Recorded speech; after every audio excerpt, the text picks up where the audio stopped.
ओम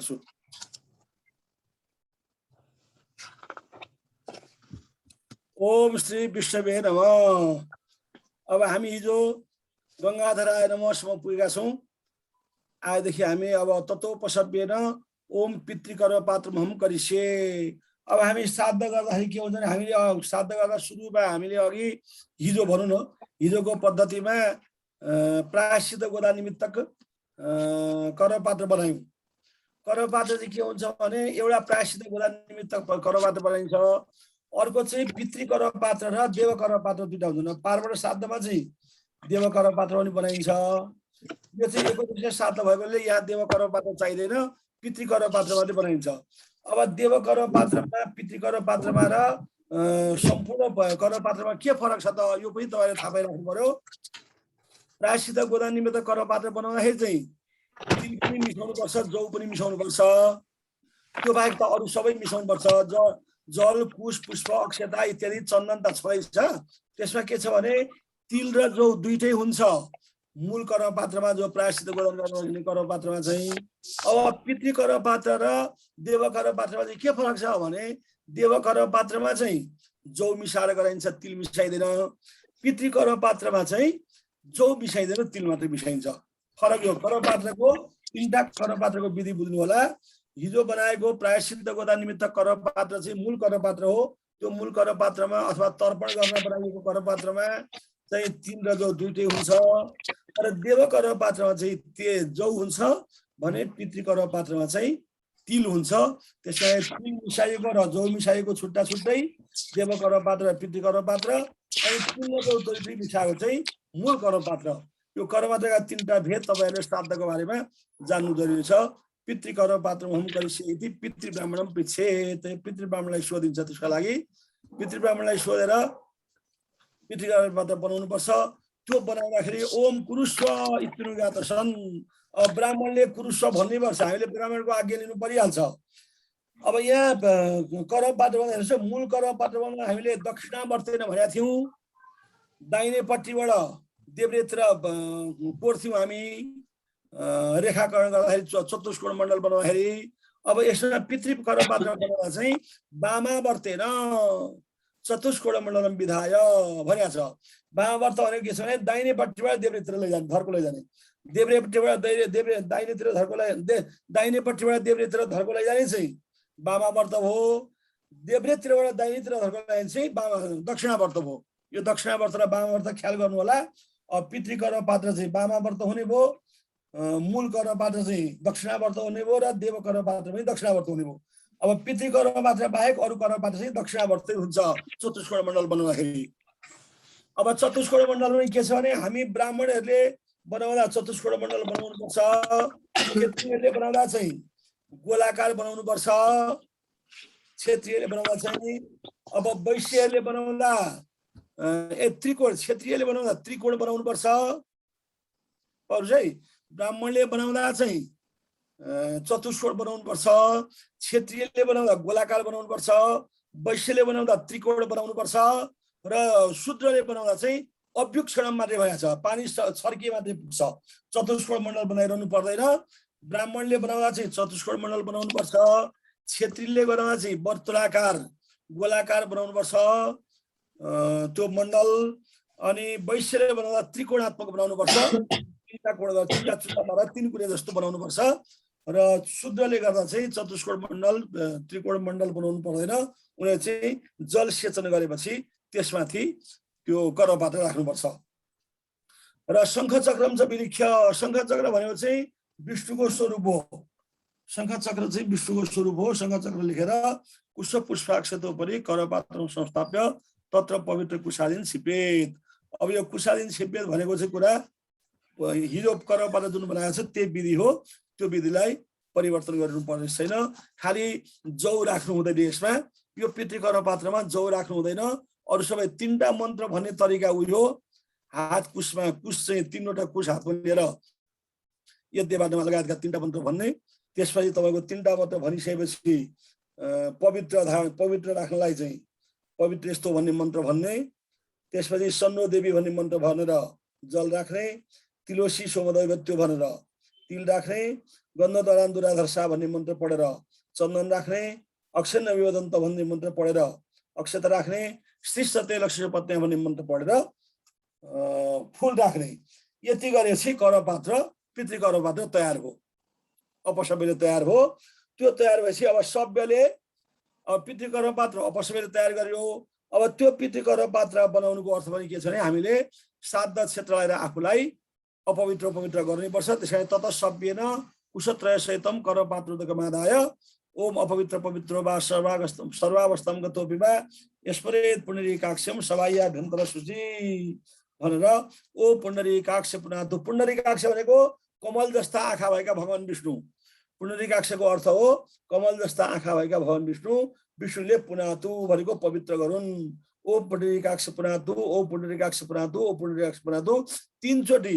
यो तीनचोटि चाहिँ भन्नुको अर्थ के हो भने बहुवचन भनेको है। यो बहुवचन तीनचोटि भनेपछि तीन भन्दा बेसी पनि हुन सक्छ। तीनचोटि चाहिँ कमसे कम भन्नुपर्छ भन्ने त्यसको तात्पर्य हो। पुनः इत्युक्ता कुशमध्यता, मैले हिजो पनि कुशमध्यता भनेको छु। श्राद्ध देशम द्रव्याणि आत्मानं च सिञ्चेत्। ओम गयाय नमः, ओम गदाधराय नमः। यो गयाय नमः र गदाधराय नमः किन भन्नुपर्छ भनेदेखि गदाधर भनेको नि भगवान विष्णु हो र गया भनेपछि गया क्षेत्र सबभन्दा पवित्र मानिन्छ र श्राद्ध गर्ने क्षेत्रमा गया सम्झेपछि गयाको पवित्रता त्यो श्राद्ध क्षेत्रमा आउँछ र गदाधर भन्ने विष्णु त्यसमा उपस्थित हुन्छन्। त्यसैले गयाय नमः र गदाधराय नमः जुनसुकै घरमा गर्दा पनि तीर्थमा गर्दा पनि यी दुईटा नाउँ तपाईँहरूले लिनुपर्छ। यो कुरा थाहा पाइराख्नुहोस्। तत सभ्येनैव सांवत्सरिकैको उद्दिष्ट श्राद्ध निमित्तकम प्रतिज्ञा सङ्कल्पम कुर्यात्। अब प्रतिज्ञा सङ्कल्प गर्छौँ हामी। प्रतिज्ञा सङ्कल्प हिजो हामीले प्रायश्चित गर्दा गर्दाखेरिको प्रतिज्ञा सङ्कल्प र यसमा अरू केही फरक छैन। कहाँसम्म फरक छैन भनेदेखि अस्मत् प्रीतिदारार्थम तृप्त्यर्थं च श्रीमत् परमेश्वर प्रीतये स्तुति स्मृति पुराण फल प्राप्त्यर्थम सम्म केही फरक छैन। हेर्नुहोस् अब त्यसपछि के हो भने यहाँ अमुक अब यहाँ एकोदिष्ट श्राद्ध भएको हुनाले अस्मत् पितु अमुक शर्मणो वस्तुरूपस्य। हेर्नुहोस् यहाँ एउटा थाहा पाउनु पर्यो। अमुक शर्मा मम समाउने केही फरक छैन। अस्मत् पितु अमुक शर्मणो वस्तुरूपस्य भनेर आमाको श्राद्ध छ भने अमुक सगोत्राया असन मातु अमुक देवी दाया वस्तुरूपाया। यो देवी दाया भन्ने विषयमा तपाईँलाई मैले भन्नुपर्छ। हेर्नुहोस् दान्तम नाम स्त्रीणाम भन्ने सिद्धान्त छ। पुरुषलाई चाहिँ नाम लिँदाखेरि चाहिँ शर्मा, ब्राह्मणलाई नाम लिँदा शर्मा, क्षेत्रीलाई नाम लिँदा वर्मा, वैश्यलाई नाम लिँदा गुप्त र शूद्रलाई नाम लिँदा दास, यस्तो लिनुपर्छ। ब्राह्मणलाई चाहिँ शर्मा, क्षेत्रीलाई वर्मा, वैश्यलाई गुप्त र शूद्रलाई दास। यी चारवटा कुरा बुझ्नु होला तपाईँहरूले। यहाँ ब्राह्मण मात्रै ब्रह्म मात्रै लेखेको छ, अरू कुरा चाहिँ मैले सिद्धान्तमा लेखिदिएको छु त्यो कुरा। अनि यहाँ अमुक शर्मणो वस्तुरूपस्य शर्मा भनिन्छ ब्राह्मणलाई। अब पुलिङ्गमा शर्मा भन्यो, क्षेत्रीलाई वर्मा भन्यो, गुप्त वैश्यलाई गुप्त भन्यो र शूद्रलाई दास भन्यो। अब देवी माताको नाममा चाहिँ अमुक देवी दाया दान्तम नाम स्त्रीणाम भन्ने सिद्धान्त छ। वैदिक सिद्धान्त हो त्यो। धर्म निर्णय सिद्धान्तमा त्यो कुरा लेखा छ। स्त्रीलाई उच्चारण गर्दाखेरि दान्तम दा चाहिँ लगाउनु पर्छ भनेको हुनाले दा दे दा यस्तो बहुवचनमा रूप हुन्छ। देवी दाया षष्ठीको रूप हो। हेर्नुहोस् असन मातु अमुक देवी दाया आमालाई भन्नुपर्दाखेरि देवीमा अमुक देवी दा मात्रै भन्छन् अरूले होइन, अमुक देव्या भन्छन् अरूले। तर यहाँ चाहिँ दान्तम स्त्रीणाम भन्ने सिद्धान्त भएको हुनाले हामीले र पारस्पर गृहसूत्रको मूल टीका जो मूल ग्रन्थ र त्यसका 5वटा टीका नै यी पुस्तकको आधार भएको हुनाले र श्राद्धका लागि पारस्पर गृहसूत्र र त्यसका 5वटा टीका भन्दा ठुला ग्रन्थ अरू कुनै नमाइने हुनाले ती कुरालाई मानेर त्यो पारस्पर गृहसूत्रको प्रयोग पद्धतिमा दा लगाइएको हुनाले यहाँ दा लगाउनु जरुरी देखेको हुँ। अरू कुनै पनि श्राद्धका अहिलेका पद्धतिमा देवी दाया देवीदा यस्तो प्रयोग छैन। त्यसैले तपाईँले यो कुरालाई पनि नयाँ हो भन्ने कुरा मान्नु होला। यथाशक्ति यथोपलब्ध सामग्री आदिभिर यथा ज्ञानम अद्य कर्तव्य सांवत्सरिकैको उद्दिष्ट श्राद्धम एभिर द्रव्यै करिष्ये। अहम माथि छ है। हेर्नुहोस् शर्मा अहम भनेको नै त्यो अहम करिष्ये अहम माथि छ करिष्ये यहाँ छ। यसरी श्राद्धको सङ्कल्प हामीले श्राद्ध गर्दा के भनेदेखि कतिपय सामग्री छुट्छन्, हुन पनि सक्छन्, नहुन पनि सक्छन्। त्यसैले यथोपलब्ध सामग्री दिवी भन्नुपर्ने कारण त्यही हो। हामीसित जे सामग्री उपलब्ध छ त्यो सामग्रीले म यति द्रव्यले म यो श्राद्ध गर्दछु भनेर हामीले प्रतिज्ञा सङ्कल्प गरेको। सङ्कल्प भनेको के हो भने सङ्कल्प कर्म मानसम, मनले दृढता व्यक्त गर्नु, मनले निश्चय गर्नु। तपाईले कुनै पनि कुरा मनले एउटा कुरा निश्चय गरिसकेपछि त्यसको विपरीत जान मिल्दैन। हामी जस्तो कुनै ठाउँमा हिँड्दाखेरि पनि म यसतिर यो ठाउँमा जान्छु भनेपछि त्यो ठाउँमा जानुपर्छ, व्यवधान भएन भनेदेखि। त्यसैले हामीले गरेको कुरा चाहिँ यो काम चाहिँ सङ्कल्प भनेको के त भने दृढतापूर्वक म यसमा लागेँ भनेको हो। अब यहाँ के छ भने यो निबन्धको प्रकृति पनि पुराना पुस्तकहरूमा फरक छ।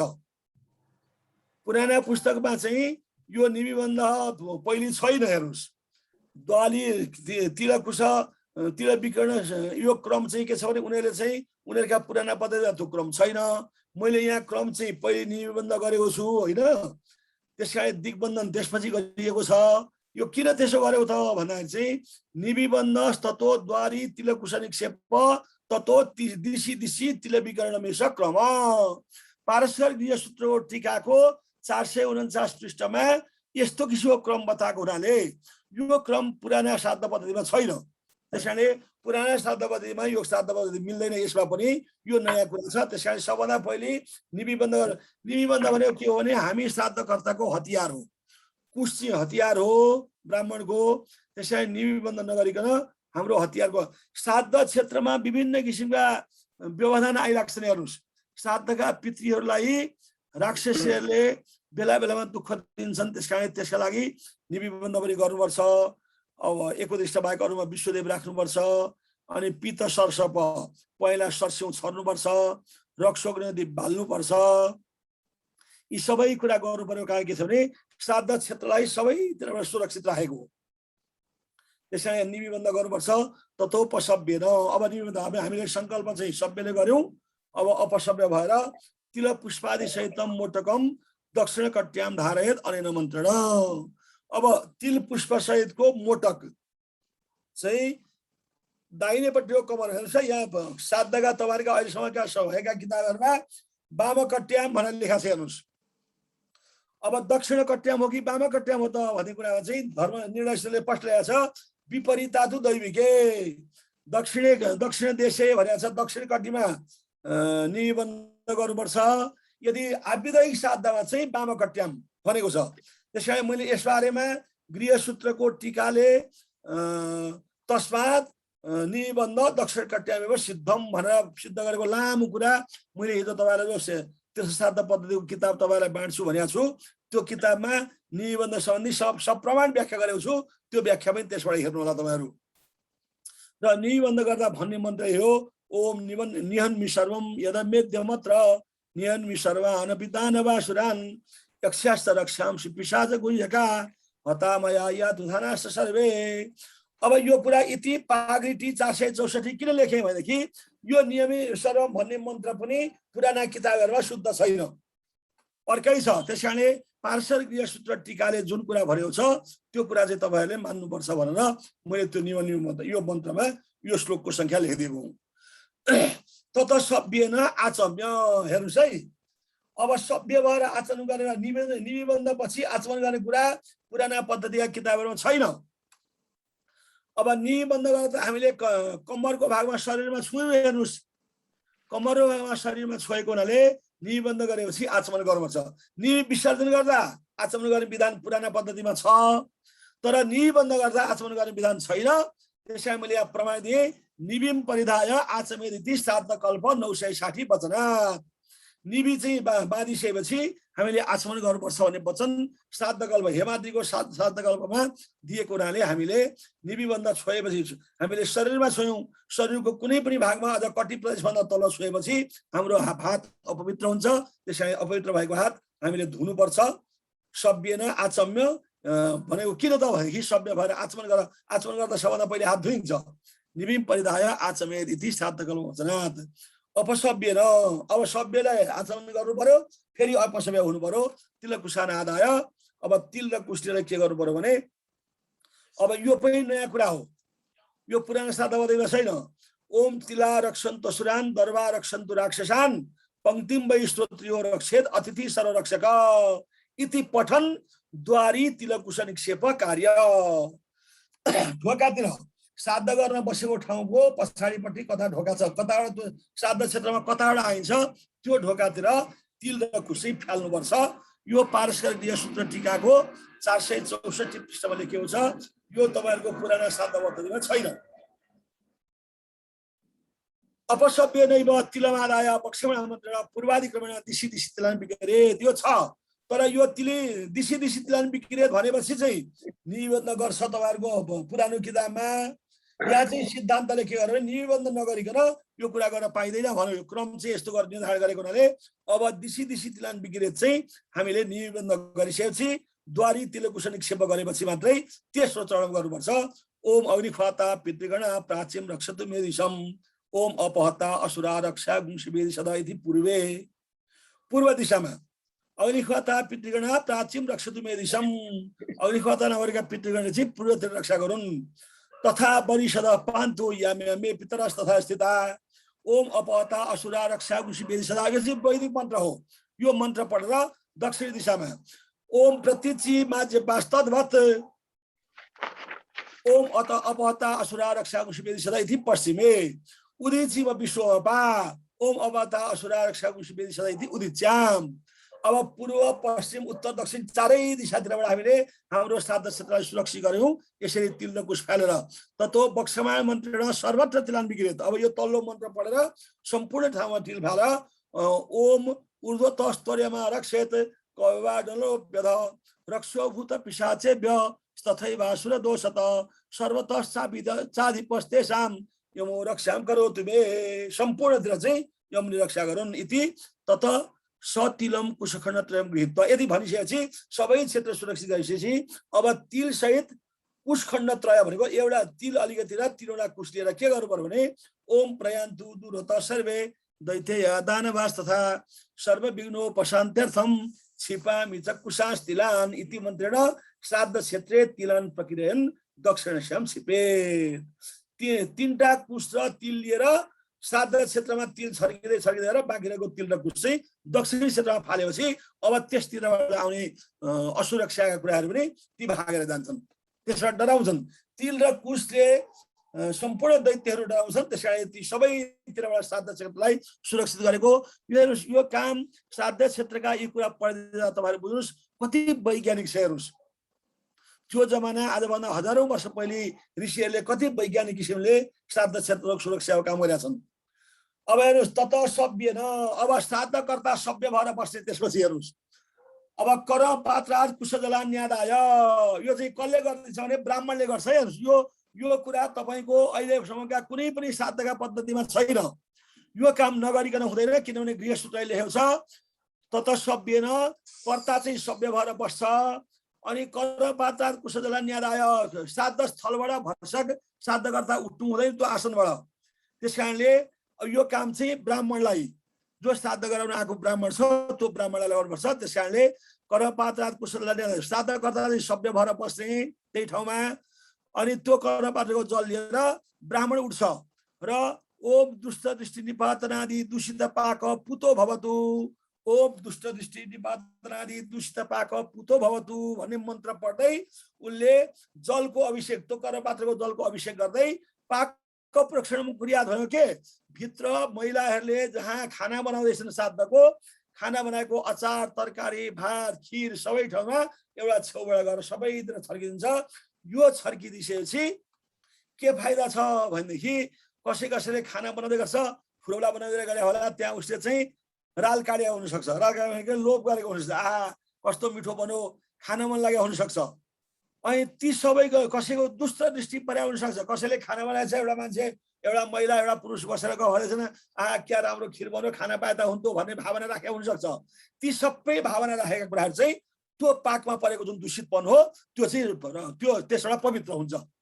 त्यसकारण यो कुनै पनि श्राद्ध किताबमा छैन, तर श्राद्ध किताबमा अनिवार्य तत्त्व हो। यो ओम दुष्ट दृष्टि निपातनादि दूषित पाक पुतो भवतु यति भनिसकेपछि अब हेर्नुस् अब श्राद्ध कुनै किसिमको कुनै जुठो सुतक परेर पनि अब रोकिँदैन। घरमा यति वाक्य भनिसकेपछि घरमा यदि लासै पर्यो भने पनि श्राद्ध कर्म सकेर मात्रै त्यो लास उठाउनुपर्छ, त्यो जुठो लाग्दैन। ल यो कुरा बुझ्नुस्। यो वाक्यलाई बडो महत्त्वपूर्ण साथ तपाईले बुझ्नु होला। ओम दुष्ट दृष्टि निपातनादि दूषित पाक पुतो भवतु यति पाक प्रक्षण गरिसकेपछि अब सम्पूर्ण चिजहरू त्यो घरका सामानहरू बनाएका सामानहरू र बनाउन लागेका सामानहरू पनि सबै शुद्ध भए। हेर्नुस् यो शुद्ध गराउने प्रक्रिया यस्तो राम्रो गृहसूत्रले दिएको छ, तर हाम्रा कुनै पनि श्राद्ध पद्धति लेख्नेहरूले यो कुरालाई ख्याल गरेनन् र यो कुरा भनेनन्, यो कुरा देखाइदिनन्, जबकि यो श्राद्धको अनिवार्य र महत्त्वपूर्ण पक्ष हो। यो कुरालाई तपाईहरुले बुझ्नुस्। अथ आसनम हेर्नुस् अब ब्राह्मणको आसन बल सुरु भयो। यहाँ के छ भने आसने श्वासनम दद्यात् भनेको छ। सबभन्दा पहिले हामीले ऋषिलाई ठड्याउँदाखेरि ठड्याउनु भन्दा पहिले नै मोटकको आसन राखिसकेका छौँ। मैले अघि हिजो भन्ने कुरा भनिसकेको छु। अब त्यही आसन भन्दा माथि आसन दिने हो। अब चाहिँ ततो पशव्येन मोटक, अब किनभने सभ्य भएर कर्ता बसेको छ नि, अघि दुष्ट दृष्टि निपातनादि दूषित पाक पुतो भवतु भनेर ब्राह्मणले भन्दाखेरि श्राद्धकर्ता सभ्य भएको छ। त्यसकारण अब ततो पशव्येन मोटकमादाय अद्य अमुक सहोत्रस्य अमुक सगोत्रस्य असत्पितु अमुक शर्मणो वस्वरूपस्य अद्य ओम अद्य अमुक सगोत्राय असन्मातु अमुक देवीदाय वस्वरूपाय आमाको श्राद्ध गर्दा अद्य कर्तव्य सामत्सरिक श्राद्धे इदम मोटकमासनमस्तु। अब इदम मोटकमासनमस्तु भने मोटकम तेस्वदा भनिएको छ अरु वाक्यमा। हेर्नुस् मोटकमासनमस्तु किन भने भनेदेखि तपाईले श्राद्ध सिद्धान्तमा पढ्नु होला। आसन दिँदाखेरि मोटकको आसन दिँदाखेरि अवनिर्जन दिँदाखेरि यी विभिन्न काममा चाहिँ स्वाहा स्वदा नकुर्यात अपराधबिन बनु, स्वाहा स्वदा बाणी चाहिँ नगर्नु भनेर मनुले भनेका छन्। मनु हाम्रो श्राद्ध सिद्धान्तमा हाम्रो धर्मशास्त्रको आचारमा हाम्रो मूल ग्रन्थ मनुस्मृति सबभन्दा पहिलो ग्रन्थ हो। याज्ञवल्क्य स्मृति हाम्रो कातीय पद्धतिवालाको हो। त्यसकारणले मनुस्मृतिले भनेका वचनहरू र याज्ञवल्क्यले भनेका वचनहरू हामीलाई अकट्य प्रमाण मानिन्छन्। अब मनुस्मृतिले भन्यो कि इदम आसनमस्तु भन्नु भनेको छ, त्यो मैले श्राद्ध सिद्धान्तमा किन यहाँ मोटकमा आसनमस्तु भन्ने कुरा तपाईले श्राद्ध सिद्धान्त पढेर बुझ्नु होला। किनभने आसन दिँदाखेरि अवनिर्जन दिँदा प्रत्यवचन दिँदा विभिन्न ठाउँमा चाहिँ छेडे स्वाहा स्वदा बाणीम नकुर्यात अपराधबिन बनु, त्यस्तो ठाउँमा चाहिँ स्वाहा र स्वदा नभन्नु, आसनम तेस्वदा नभन्नु भनेको हुनाले मोटकमा आसनमस्तु भनेको छ है। इति पितृ ब्राह्मणाय बामभागे मोटके मोटकासनम दद्यात्। हेर्नुस् मोटके मोटकासनम दद्यात् भनेको अर्थ बुझ्नुस् है। पहिले मोटक राखेकै छ, अब फेरि मोटकासन दिनु पर्यो। त्यसकारणले मोटकासन दद्यात् भनेको कारण चाहिँ यो मोटक पहिले राखेकै छ, त्यही मोटक माथि आसन राखिदिएको। यसको तात्पर्य के हो त भने मैले हिजो पनि भने घरमा एउटा खाटमा एउटा आसन सामान्य राखेकै हुन्छ। त्यो आसनमा कोही मान्छे विशेष पाहुना आयो भने त्यसमाथि गोलाइचा ओछ्याउने चलन छ। सामान्य राडी राखेको हुन्छ या गुन्डी ओछ्याएको हुन्छ। त्यो गुन्डी माथि ओछ्याएको ठाउँमा त्यो गुन्डी पनि पहिलो आसनै हो। त्यसमाथि कुनै पाहुना आयो भने हामी गलैँचा ओछ्याउँछौँ या काम्लो ओछ्याउँछौँ। त्यसकारणले कुनै पनि ऋषिहरूलाई पनि पहिले मोटक राखेको हुन्छ, त्यही मोटक माथि अर्को आसन दिनुपर्छ। मोटके मोटक आसन दद्यात्। आसने श्वासनम दद्यात् भन्ने सिद्धान्त छ। आसन हुने आसन राख्दै सिद्धान्त भयो भने पहिले मोटक दिएर त्यसरी मोटक राख्नुपर्छ। ततो हस्त प्रक्षालनम। हेर्नुहोस् यो ततो हस्त प्रक्षालन छैन अरूमा। अरू श्राद्ध किताबमा आसन राखेर हस्त प्रक्षालन छैन। तर पारस्परिक गृहसूत्रले के भने आसन चाहिँ शुद्ध चिज होइन। आसन छोएपछि हात धुनु, आसन त बस्ने चिज हो नि त। बस्ने चिज छोएको हुनाले अरू काम गर्नलाई निषिद्ध भयो ती हात। त्यसकारणले हस्त प्रक्षालन गर्नै पर्छ। आसन दिइसकेपछि हस्त प्रक्षालन गर्नै पर्छ। त्यो कुरा चाहिँ जहाँ आसन छुनुहुन्छ त्यहाँ हस्त प्रक्षालन गर्नुपर्छ। अब तपाईलाई के भन्छु भने अर्को कुरा, यो त बडा सूक्ष्म कुरा छ। म श्राद्ध गर्न या तर्पण गर्नलाई कुनै आसनमा बस्यो भने हात टेकेर उठ्छ, त्यो आसनमा छुन्न। आसन छोयो भने हामी हात धुन्छु। तर तथा नेपाल कम्मल भन्ने शब्द तपाईले कहाँ पाउनुहुन्छ? नेपालको कम्मललाई श्राद्धमा अत्यन्त पवित्र माया छ। तपाईँ कम्मलमाथि बसेर श्राद्ध गर्दै हुन्छ भने कम्मलमा हात छोइयो भने चाहिँ त्यो हात अशुद्ध हुँदैन। ल यो कुरा बुझ्नु होला। त्यसैले तथा नेपालको कमल किन पवित्र भयो भने अरू आसनमा बस्यो भने चाहिँ तपाईले आसन छोएपछि हात धुनुपर्छ, तर कम्मलमा बस्नु हो भने कम्मलमा छोएर चाहिँ हात धुनु पर्दैन। यो कुरा थाहा पाउनुस् है। यो उन भएर के भएर गुरु? उन भएर, उन र सुन अशुद्ध हुँदैन कहिले पनि।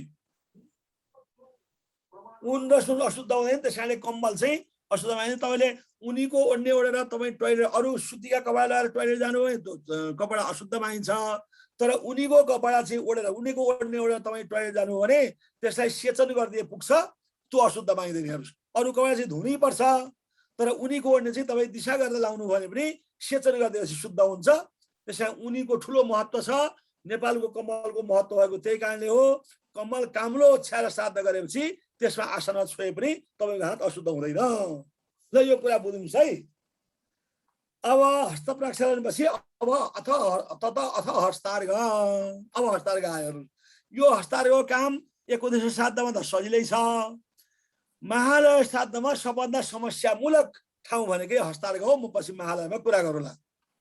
ओम हस्तार्घ पात्रमहं करिष्ये इति पितृब्राह्मणं पृच्छेत्। हस्तार्घ पात्र गर्दछु भने पितृब्राह्मणलाई सोध्नुहोस्। ओम कुरुस्व इत्यनुज्ञात सन् एकम पुटकम अग्रे कृत्वा। एउटा पुट एउटा दुनु चाहिँ पितृब्राह्मणको अगाडिपट्टि भुइँमा राखेर तत्र ओम पवित्रेस्तो वैष्णवो सवित्रो प्रसव उत्पन्नामिच्छित्रेण पवित्रेण सूर्य सरस्वती इति मन्त्रेण शलाकैक निर्मितम दक्षिणाग्रम पवित्रम स्थापयेत्। हेर्नुहोस्, अब यहाँ पुरानो पद्धतिका किताबहरूमा टोटल चेन्ज आयो हस्तार्घमा। हेर्नुहोस्, शलाकैक निर्मितम भन्ने शब्द भने मैले उनीहरूले उत्तराग्राणी पवित्राणी भनेको छ। योभन्दा पहिलेका जति पनि किताबमा उत्तराग्राणी पवित्राणी स्थापयेत् भनेको छ, उत्तराग्रम पवित्रम स्थापयेत् भनेको छ। यहाँ मैले दक्षिणाग्रम पवित्रम स्थापयेत् भनेर भने किनभनेदेखि तपाईँहरूलाई अब पुराना पद्धतिबाट यही च्यालेन्ज आइहाल्यो। अरूले सबैले उत्तराग्रणी पवित्राणी भनेको छ, मैले दक्षिणाग्रम भने कारण के हो त? अनि मैले कारण प्रमाण दिउँछु। दक्षिणाग्रम च पितृणाम इति श्राद्ध प्रकाश 208 वचनात्। पितृको हस्तार्घमा चाहिँ राखिने पवित्र दक्षिणाग्र हुनुपर्छ। दक्षिणतिर टुप्पो पार्नुपर्छ, किनभने पितृ ब्राह्मण दक्षिणतिर छन्, पितृ पनि दक्षिणतिर छन्। त्यस कारण हामीले अग्रभाग चाहिँ दक्षिणतिर पार्नुपर्छ भनेको हुनाले दक्षिणतिर टुप्पो पार्नुपर्छ। अब शलाकैक निमित्तम। हेर्नुहोस्, अब यो कुरा पनि तपाईँहरूको लागि नयाँ हो, किनभने अहिलेसम्म राखिएका पवित्रहरूमा कतिवटा टुक्रा कतिवटा कुसो राख्नुपर्छ भन्ने कुरा कुनै सिद्धान्त बनाएको छैनन्। तर मैले तपाईँलाई यो श्राद्ध सिद्धान्त के भनेको छु भने वेदे शलाके देव्यानाम तिस्रतु पार्वणे। यो श्राद्ध सिद्धान्तको भाग 1 मा लेखिएको छ। वेदे शलाके देव्यानाम तिस्रतु पार्वणे एकोदिष्टे शलाकैका। यस्तो वचन छ। हेर्नुहोस्, एकोदिष्टे शलाकैका भनेको हुनाले एउटा मात्र कुशको पवित्र बनाएर दक्षिणतिर फर्काएको पवित्र एकोदश श्राद्धको हस्तार्घमा राख्नुपर्छ। एउटा मात्रै कुशको पवित्र बनाउनुपर्छ। विश्वदेवलाई गर्ने 2टा कुशको बनाउनुपर्छ। अब पार्वण श्राद्धमा 3टा भएको ठाउँमा चाहिँ जहाँ जहाँ पितृपितामह प्रपितामह यिनीहरूको गर्नुपर्छ त्यसमा चाहिँ शलाका 3टा शलाकाको 3टा कुशको पवित्र बनाउनुपर्छ। विश्वदेवमा 2टाको बनाउनुपर्छ। तर एकोदश श्राद्धको हस्तार्घमा एउटै कुशको पवित्र बनाएर दक्षिणाग्र राख्नुपर्छ। अनि त्यसमा सन्नो देवी भन्ने मन्त्रले जल राख्नुहोस्, तिलोसी सौदले तिल राख्नुहोस्, गन्धद्वाराबाट चन्दन राख्नुहोस्, श्री सत्य लक्ष्मी त्यहाँबाट पुष्प राख्नुहोस्। अब यहाँ अक्षताको व्यवस्था छैन। हेर्नुहोस्, यो हस्तार्घमा अक्षता राख्नु हुँदैन, निषेध छ। त्यस कारणले अक्षता चाहिँ छैन। ओम हस्तार्घ पात्रम सम्पन्नमिति पितृब्राह्मणं पृच्छेत्। हस्तार्घ पात्र सम्पन्न भएर पितृब्राह्मणलाई सोध्नुहोस्। ओम सुसम्पन्नमिति तेनोक्ते। तेनोक्ते भनेको के? पितृब्राह्मणले भन्नुपर्ने हो, तर श्राद्ध गराउने ब्राह्मणले ओम सुसम्पन्नम भनिदिनुहुन्छ। ओम हस्तार्घ पात्रम उत्थापयामि इति पितृब्राह्मणं पृच्छेत्। ओम उत्थापयश। अब म हस्तार्घ पात्र उठाउँछु भनेर भन्नु पर्यो। अनि पितृब्राह्मणले ओम उत्थापयस्व भनेर अनुज्ञा इत्यनुगाता भनेको आज्ञा दिइसकेपछि हस्तार्घ पात्रम वाम हस्ते कृत्वा। अब हस्तार्घ पात्र चाहिँ हामीले देब्रे हातमा लियौँ। अब हस्तार्घ पात्र जो सम्पन्न भइसकेको छ, जहाँ कुश तेल सबै परिसकेको छ, त्यो हस्तार्घ पात्र जल पनि छ, त्यो हस्तार्घ पात्र देब्रे हातमा लिन्छौँ हामीले। हेर्नुहोस्, वाम हस्ते कृत्वा ओम नमो नारायण इति मन्त्रेण पुष्पसहितम पवित्रम वामावर्तेन पितृतीर्थेन विप्रकरे धित्वा। अब हेर्नुस् है, त्यो हस्तार्घ्य पात्रमा रहेको पवित्र जुन दक्षिणाग्र पवित्र छ नि, त्यो पवित्र र फूल सहित अब ओम नमो नारायणाय भन्ने मन्त्रले परिक्रमा गरेर वामावर्तेन पितृतीर्थेन विप्रकरे धित्वा। वाम भागे विप्रकरे धित्वा भनेको के, वाम भाग पितृको वाम भागमा राखिदिएपछि वामकरस्थ हस्तार्घ्य पात्रम मुखम दक्षिण गरेर। हेर्नुस् त, देब्रे हातमा रहेको त्यो दुनालाई चाहिँ हस्तार्घ्य पात्रलाई चाहिँ दाहिने हातले उत्तान करेन भने हेर्नुस्। अब विश्वदेवले गर्दा निब्ज करेन हुन्छ, घोप्टो पारा गर्नुपर्छ, तर पितृ ब्राह्मणको गर्दाखेरि चाहिँ दक्षिण करे, उत्तान दक्षिण करेन।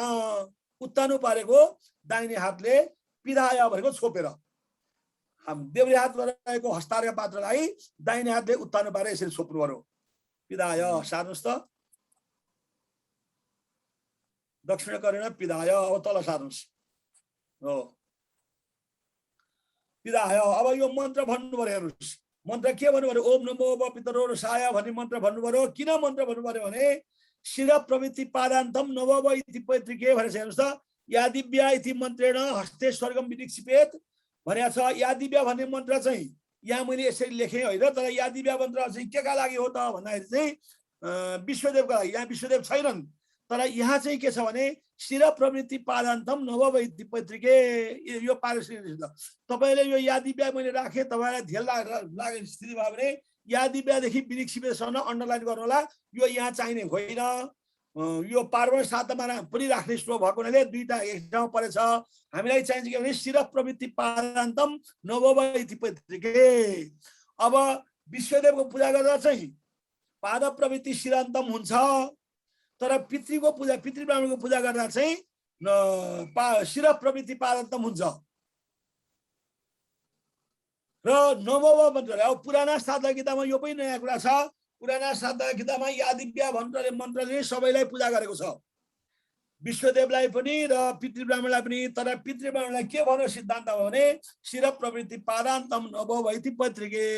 शिरदेखि गोडासम्म पितृको कृत्य गर्दा चाहिँ नवव भन्ने मन्त्र पढ भनेको हुनाले मैले यहाँ नवव पितरो रसाय, नवव पितरो श्लोकाय, नमो पितरो जीवाय, नमो पितरो स्वराय, नमो पितरो घोराय, नमो पितरो वन्यवे, नमो पितरो पितरो, नमो गृहन्न पितरो, दत्त सदोवा पितरो, देशवे तदो पितरो वास। यो मन्त्र तपाईहरुले बडो ख्याल गर्नु होला। यहाँ 6 वटा ऋतुहरूको बयान गरिएको छ। 6 वटा ऋतुको रूपमा पितृहरू बस्या हुन्छन्। त्यसकारणले नमो पितरो भन्ने मन्त्र पितृ पूजाको लागि अत्यन्त महत्त्व छ।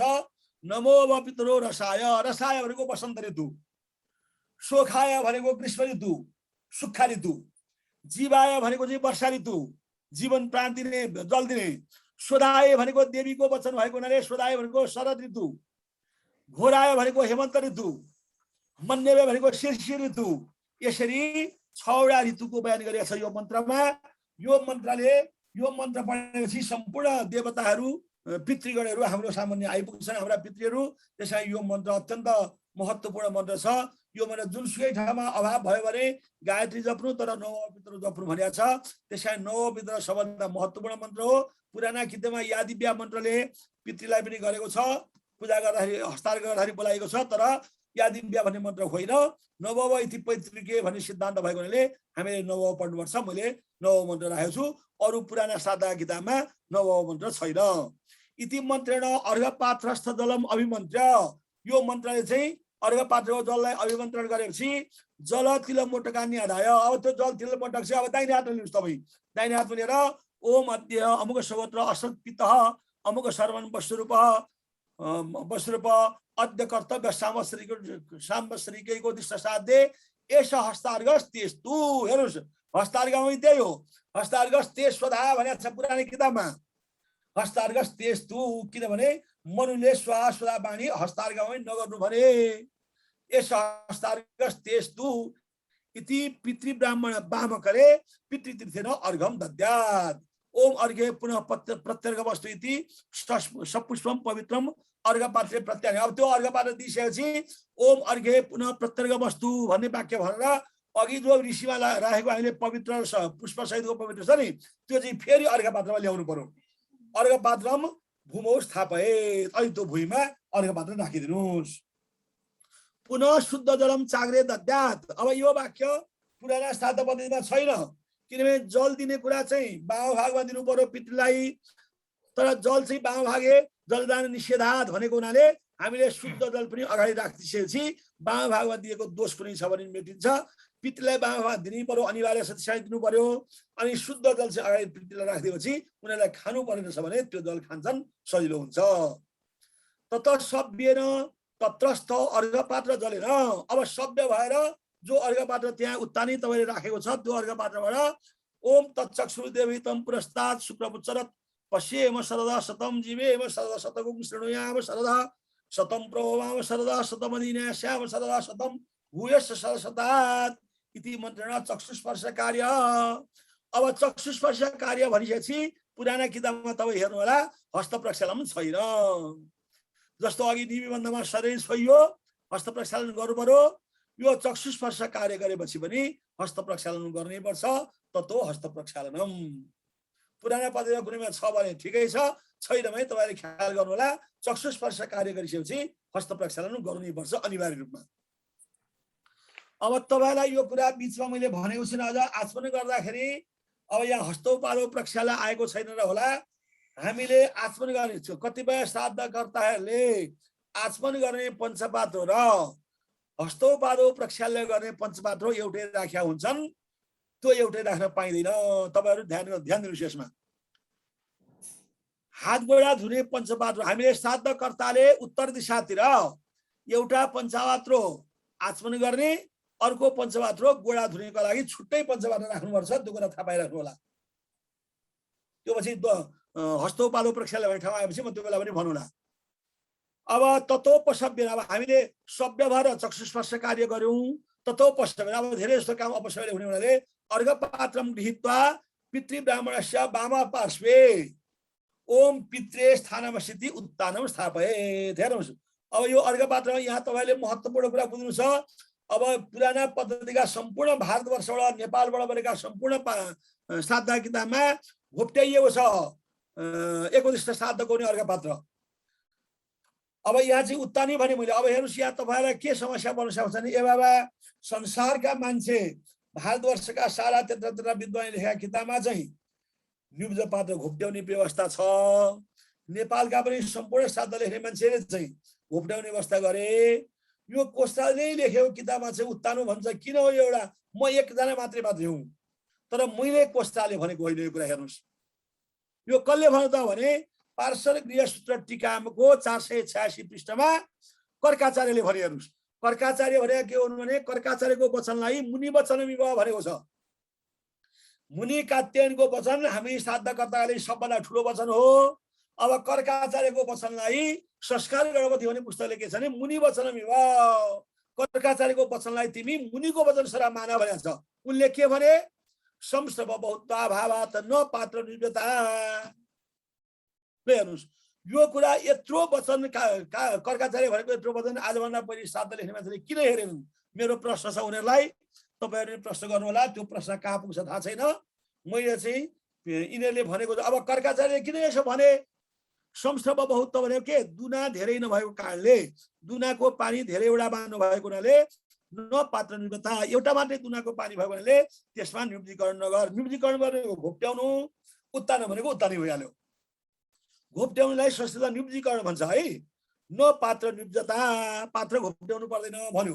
अब कर्काचार्य यो वचन किन भने त भन्दाखेरि श्रुति वचन छ उत्तानम स्थापयेत् पात्रम एकोदिष्टे सदा बुध। हेर्नुहोस् है त्यो मैले श्राद्ध सिद्धान्तमा लेखेको छु भाग 1 मा। उत्तानम स्थापयेत् पात्रम एकोदिष्टे सदा बुध नियुब्जम तु पार्वणे कुर्यात् तदुपरि कुशान्यसेत्। पार्वण श्राद्धमा 3टा दुना भएका ठाउँमा भने चाहिँ तिमीले घोप्ट्याउनु पर्छ। घोप्ट्याएपछि तदुपरि कुशान्यसेत् भने 3टा तदुपरि कुशत्रयम दद्यात् भनेको छ। 3टा कुश दिनुपर्छ। तर एकोदिष्ट श्राद्धमा चाहिँ हस्तार्घ गरेको पात्र जुन छ, हस्तार्घ पात्र जुन छ त्यो उत्तानै स्थापना गर्नुपर्छ। हामीले घोप्ट्याउनु हुँदैन। अहिले तपाईँको मेरो किताबमा बाहेक सम्पूर्ण किताबमा घोप्ट्याएका छन्। ती किताब लेख्ने मान्छेलाई र ती किताब लेख्ने मान्छेको ती पढ्ने मान्छेलाई विद्वानहरूलाई तपाईँहरू प्रश्न गर्न सक्नुहुन्छ। प्रश्न गर्नुहोस् यस्तो श्राद्ध सिद्धान्त छ, तपाईँहरूले किन घोप्ट्याएको हो र कोस्टाले मात्रै किन उत्तानी लेख्नु भन्यो। र कि त कोषराजलाई कारबाही हुनु पर्यो भनेर पनि हामीले कुरा गर्नुपर्छ कि कोषराज देवाललाई कारबाही हुनु पर्यो उत्तानो स्थापना गरेर लेखेकोमा। तर मलाई कारबाही गर्नुपर्दा यी वाक्यले यी कर्काचार्यलाई र त्यो मुनि वचनलाई मान्नुपर्छ, हेर्नुपर्छ कर्काचार्यले किन संस्कृत भवता भावात्म पात्र निवृत्ता भने। अनि उत्तानम स्थापयत पात्रम एकोदिष्टे सदा बुध। बुध भनेको के? विद्वान मान्छे। तिमी विद्वत वर्ग छौ भने, तिमी जान्ने छौ भने एकोदिष्ट श्राद्धको हस्तार्घबाट चाहिँ उत्तानै राख भने। हेर्नुहोस्, निर्जन्तु पार्वणे कुर्यात तसो परिकुशान नसेद। हेर्नुहोस् निर्णय सिन्धुको 416 पृष्ठमा यो कुरा लेखिएको छ। उत्तानम स्थापयत पात्रम एकोदिष्टे सदा बुध निर्जन्तु पार्वणे कुर्यात तसो परिकुशान नसेद। यिनै दुईटा प्रमाणका आधारमा मैले तपाईहरुलाई हस्तार्घ पात्र चाहिँ उत्तमै राख्नुपर्छ भनेको हुँ। अब तपाईहरु यो कुरा प्रश्न अरूलाईतिर राख्नुस्, अरू विद्वानले राख्नुस्, उनीहरूले भनेको कुरा ठिक छ कि मैले भनेको कुरा ठिक छ, तपाईहरुले परीक्षण गरेर अगाडि बढ्नुस्। अब हस्तार्घ सिद्धि हेर्नुस्। अथवा ब्राह्मण पूजनम तथा ओम अर्चैष्य। अब यहाँ अपशब्द नै आइरहेको छ, सबै कुरा भन्नु परेन। तथा ओम अर्चैष्य इति पितृब्राह्मणम पृच्छेत ओम अर्चय इति ब्राह्मणे नोक्ते। अर्चय भनेर ब्राह्मणले भनेपछि जल चन्दन पुष्पाक्षर ताम्बूल यज्ञोपवीत वस्त्र द्रव्य आदि पितृब्राह्मणम सम्पूज्य धूप दीपोजक हालेत। यसमा कुनै मन्त्र पढिरहनु पर्दैन। मन्त्र पढ्छ भने पढ्छ ब्राह्मणले, नपढे पनि कतिपय ठाउँमा मन्त्र विधि पनि गरे हुन्छ भनेको छ। त्यसैले जल चन्दन पुष्प अक्षता ताम्बूल यज्ञोपवीत वस्त्र द्रव्यले पूजा गर्नुहोस्। पितृब्राह्मणमा सम्पूज्य धूप दीपोजक हालेत। अब धूप दीपोजक हालेत भने त धूप चाहिँ हामीले घिउको दिनुपर्छ। तर घृतम न केवलम दद्यात् इति वचनात्, हामीले घिउको मात्रै धूप हाल्नु हुँदैन श्राद्धमा। त्यसकारणले घृत कर्पूर चन्दनयुक्तम धूपम कुर्यात्। अब घिउ कपूर र चन्दन सहितको धूप, एउटा केवल घिउको मात्रै धूप दिनु हुँदैन भन्ने चाहिँ वचन देखियो, वचन भेट्यो। घृतम न केवलम दद्यात् भनेको हुनाले घिउ र कपूर चन्दनयुक्त धूप चाहिँ हामी दिनुपर्छ। अब विप्रार्चने नैवेद्यम नार्पयेत नैवेद्य स्थाने सर्वकर्तम सिद्धान्नम पक्वान्नम दियते इति शिष्टा। शिष्ट वचन के पाइयो भनेदेखि यो ब्राह्मण पूजा गर्दाखेरि चाहिँ नैवेद्य नचाह भन्नु है। हेर्नुहोस् है, अब नैवेद्य चाहिँ कति दिनु भने हामीले जति बेला अन्न सङ्कल्प गर्छौँ नि, त्यही अन्न सङ्कल्प गरेर बेला मात्रै नैवेद्य चढाउने, अहिले नैवेद्य चढाउनु हुँदैन। जस्तो धूप, अब दियोको पूजा गर्दा हामी दियोको पूजा गरिसकेर त्यही नैवेद्य दिन्छौँ, त्यस्तो नैवेद्य चाहिँ यहाँ दिनु पर्दैन भन्यो। त्यसकारणले विप्रार्जने नैवेद्यम नार्पयेत, विप्रको अर्चना गर्दा नैवेद्य नचढाऊ। नैवेद्य स्थाने सर्वोपकरणयुक्तम सिद्धान्नम पक्वान्नम दियते दिष्ट। हामीले अन्न सङ्कल्प गर्दाखेरि हामी पक्वान दिन्छौँ, त्यसैले चाहिँ नैवेद्य मानिन्छ, यहाँ नैवेद्य दिनु पर्दैन भनेको है। यो ततो पशव्य नैव तिल जल मोटकान्यादाय, तिल जल मोटक लिएर अब सङ्कल्प गर्नु पर्यो हामीले। ओम अद्य अमुक सवत्र असत्पित अमुक सर्वनम स्वरूप अद्य कर्तव्य सांवत्सरिकैको दिष्ट साध्य एतानि विप्रार्चनानि अत्र गन्ध पुष्पाक्षर ताम्बूल यज्ञोपवीत धूप दीप द्रव्य वासांसी ते सदा इति बाम भागे उत्तान करेन दद्यात्। बाम भागमा हामीले यो त्यो जल दिनु पर्यो, जल दिनु पर्यो। त्यसमा जल तिल मोटक लिएर चाहिँ हातले यसरी पितृ दिनु पर्यो। दद्यात् ओम अर्चना विधे सर्वम परिपूर्णम अस्तु इति विप्र दक्षिण करे शुद्ध जलम दद्यात्। विप्रको ब्राह्मणको दाहिने हातमा अर्चना विधि चाहिँ मेरो सम्पूर्ण पूरा होस् भनेर जल चढाउनु पर्यो। ओम अस्तु परिपूर्णम इति ब्राह्मणो वदे, त ब्राह्मणले अस्तु परिपूर्णम भन्नुहोस्। तत सभ्येन आचम्य, अब सभ्य भएर आचमन गर्नु पर्यो र निमन्त्रितान् अन्यानपि ब्राह्मणान् पूजयेत्। हेर्नुहोस् है, यो वाक्य के हो त भनेदेखि तपाईको घरमा श्राद्ध गराउने ब्राह्मण चाहिँ आउँछ, ब्राह्मण बाहेक अरू पनि ब्राह्मण निम्ता गरेको हुन सक्छ। त्यो ब्राह्मणहरूले रामगीता पढ्न सक्छन्, गीता पढ्न सक्छन्, अथवा केही नपढे पनि आफ्ना भान्जा बान्जी बोलाएको हुन्छ। श्राद्ध गराउने बाहेक कुनै पनि टिको लगाउने पुरुष जाति आयो भने ती ब्राह्मणलाई पनि यही बेला टिको लगाएर अलिकति 5 रुपियाँ दक्षिणा दिइराख्ने। निमन्त्रितान् अन्यानपि ब्राह्मणान् पूजयेत्। अब यिनीहरूलाई यति गरेर ब्राह्मण पूजा गरिसकेपछि पछि पितृसूक्त पाठ गर्ने बेलामा ती पाठ गर्नको लागि वरण गरेको, जस्तो अघि हामीले प्रायश्चित्त गोदान भन्दा पहिले श्राद्ध गराउने ब्राह्मणलाई वरण गर्यौँ, त्यस्तै यहाँ ब्राह्मण पूजा पितृ ब्राह्मण पूजा गरिसकेपछि निमन्त्रणा गरेका अन्य ब्राह्मण पनि कोही छन् भने तिनीहरूलाई पूजा गर्ने समय यही हो। त्यसैले सभ्य भएर आचमन गरेर तिनीहरूलाई पूजा गर्नु पर्यो। अथवा मण्डलकर्म ततोपसभ्येन, अब सभ्य भएर आचमन गरिसकेपछि तिनीहरूलाई पूजा गरिसकेपछि अब फेरि अपसव्य भएर के गर्नु पर्यो? अपसव्येन यथा चक्र आयुधो विष्णु त्रैलोक्यम परिरक्षति एवं मण्डल भस्मैत सर्वभूतानि रक्षतु भन्ने मन्त्र पढेर इति मन्त्रेण पितृ ब्राह्मण भोज स्थाने उशोदकेन वामावर्तेन चतुष्वर्ण मण्डलम कुर्यात्। हेर्नुस्, अब पितृलाई अन्न संकल्प गर्नको निमित्त हामीले चतुष्वर्ण मण्डल बनाउनु पर्यो। अहिकै जस्तो अघि कर्मपात्र राख्दा बनाए जस्तो वामावर्तेन अब एउटा सिधाको टपरी अट्ने जत्रो चतुष्वर्ण मण्डल बनाउनु पर्यो, ठुलो मण्डल बनाउनु पर्यो।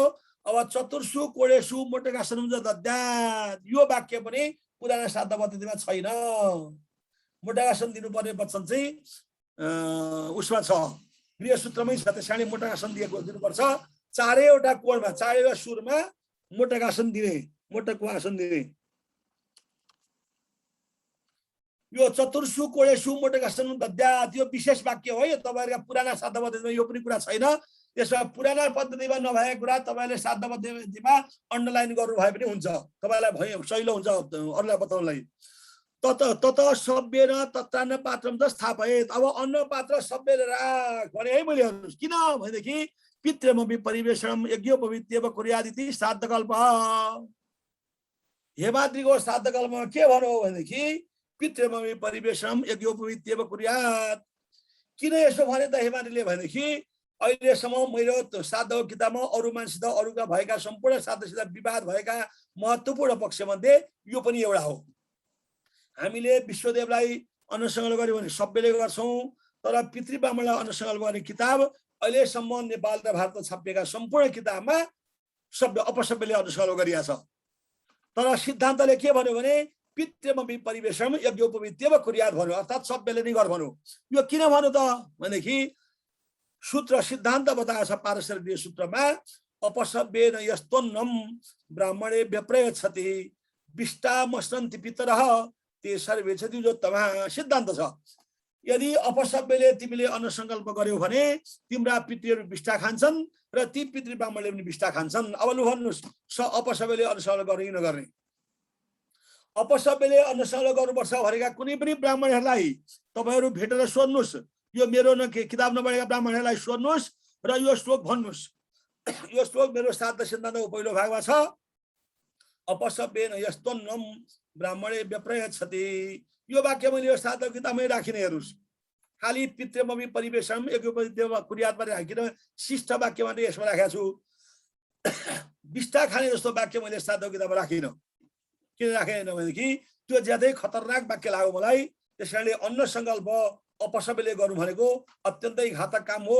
आजभन्दा पहिले जो मान्छेले गरे थाहा नपाइकन गरे, त्यसैले तपाईहरुले हामीले थाहा पाइसकेपछि अब अरू कुरा तपाईहरुले केही कुरा लागू गर्न नसके पनि अन्न संकल्प अपसभ्यले गरेको कुरा चाहिँ सर्वथा हुँदैन भनेर तपाईहरुले पनि जहाँ श्राद्ध गराउनुहुन्छ यजमानहरूलाई तपाईहरुले जित्नुपर्छ, यजमानहरूलाई भन्नुपर्छ, यजमानहरूलाई सम्झाउनुपर्छ। सम्झाएर तपाईहरुले यो अरू श्राद्धका कुनै कुरा चेन्ज गर्न सक्नु भएन भने पनि अपसभ्यले अन्न संकल्प गरेको कुरा चाहिँ तपाईहरुले चेन्ज गर्नुपर्छ। अनि पितृ परिवेशम तत्रान्न पात्र, त्यो अन्न पात्रमा लगाएर त्यो चतुष्कोण मण्डल राख्ने मात्रै है, अहिले संकल्प गर्ने बेला भएको छैन। खाली चतुष्कोण मण्डल बनाउने अपसभ्यले सभ्य भएर अन्न पात्र त्यसको स्थापना गर्नुहोस्। त्यो स्थापना गरिसकेपछि तपाईहरुले अब भूस्वामी, पहिले भूस्वामी गर्नुपर्छ। भूस्वामी श्राद्धको महत्त्वपूर्ण अङ्ग हो। भूस्वामीको पृथ्वीको मालिक हुन्, पृथ्वीको मालिकलाई हामीले नखुवाइकन हुँदैन। त्यसैले पृथ्वीको मालिकलाई पनि अपसभ्य भएर मण्डल बनाउनुहोस्। अनि सभ्य भएरै अन्न पात्र स्थापना गर्नुपर्छ। ततोपसभ्येन यथा चक्रायुधो विष्णुस्त्रैलोक्यं परिरक्षति एवं मण्डल भस्मैत सर्वभूतानि रक्षतु इति उशोदकेन वामवर्त। यो भूस्वामीका लागि वामवर्तन हो। चतुष्कोण मण्डलम कुर्यात् चतुर्सु कोडेसु मोटेकासन दद्यात्। त्यसैले दुईटा सिधा तपाईले एउटा अन्न संकल्प पितृ ब्राह्मणको लागि, एउटा अन्न संकल्प भूस्वामीको लागि गर्नुपर्छ र उस्तै कोड बनाएर भूस्वामीलाई आग्नेय कोणमा राख्नुपर्छ। भूस्वामी पितृ ब्राह्मण भन्दा दाहिनेपट्टि भूस्वामीको चाहिँ कोण बनाउनुहोस् त। त्यसमा पनि मोटाकासन चारवटा कुनामा मोटाकासन दिएर तत सभ्येन तत्रान्न पात्रम स्थापयेत्। अब अपसभ्यले तपाईले चतुष्कोण मण्डल बनाउनु भयो, अब अन्न पात्र चाहिँ सभ्यले राख्नु भूस्वामीलाई पनि। किनभने जसरी पितृ ब्राह्मणलाई अपसभ्यले दिनु हुँदैन त्यसरी भूस्वामीलाई पनि अपसभ्यले दिनु हुँदैन। तत सभ्येनैव मोटकादिकमादाय अन्न पात्रं स्पृष्ट्वा ओम इदं मन्नं सजलमे तद भूस्वामी पितृभ्यो नमः। ओम अन्न संकल्प सिद्धिरस्तु इति तन्मोटादिकं अन्नपात्र दक्षिण भागे उत्तानकर्णेन भूमौ उत्सृजेत् घृत जल व्यञ्जनादिनी सर्वाणी वस्तुनि भूमा व्यवस्थापित नत्तन्न पात्रे। यो ब्राकेटमा लेखेको वाक्य राम्रोसित बुझ्नु होला। हामीले अहिलेसम्म श्राद्ध गर्दाखेरि श्राद्धमा टपरीमा चामल राखेर त्यसमाथि सम्पूर्ण दुना टपरी घिउ इत्यादि सारा कुरा हामीले टपरीमा राख्ने गरेका छौँ। त्यो हामीले गर्नु हुँदैन। घृत जल व्यञ्जनादिनी सर्वाणी वस्तुनि भूमा व्यवस्थापित भुइँमा राख्नु भनेको छ, अन्न पात्रमा राख्नु हुँदैन भनेको छ धर्मसिन्धुले, निर्णय सिन्धुले सम्पूर्ण कुराले। किनभने जल र घिउ त राख्दैन भनेको छ, तिल चाहिँ अन्न पात्रमा राख्नै हुँदैन, घिउ पनि राख्नु हुँदैन। किन यो जल व्यञ्जनादि त भुइँमा राख्नु पर्यो त भन्दाखेरि तपाईँहरू सामान्य रूपमा बुझ्नुहोस्। हाम्रो घरमा कुनै मान्छे पाहुना आयो भने त्यो पाहुनालाई ठुलो थालमा भात दिन्छौँ र भात चाहिँ एक ठाउँमा थोरै राख्छौँ। अनि त्यो थालको सबै भाग खाली हुन्छ र दुना अरू सबै दुना कचराहरू त्यो थालको वरिपरि हुँदैनन्।